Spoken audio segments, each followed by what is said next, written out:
जानते हैं डिस्ट्रिक्ट हाफिजाबाद से, जहां आसमानी बिजली गिर गई है। अफसोसनाक खबर है जिससे आपको आगाह किया जा रहा है हाफिजाबाद से, जहां आसमानी बिजली गिरने से 3 अफराद जाँ भाग जबकि 2 शदीद जख्मी हो गए। एक बार फिर आपको इस इंतहाई अफसोसनाक खबर के बारे में अपडेट कर रहे हैं कि जिला हाफिजाबाद में आसमानी बिजली गिरी है।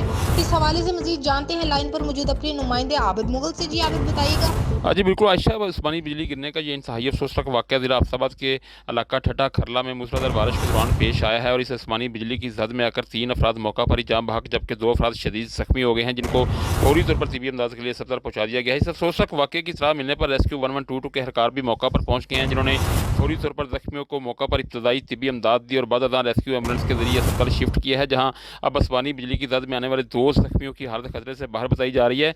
शहरियों ने आसमानी बिजली गिरने की वाक़या और इसके नतीजे में जाँ बहक होने वाले 3 अफराद और 2 ज़ख्मियों के वरसा से इंतहाई अफसोस और दुख का इजहार किया है। जी।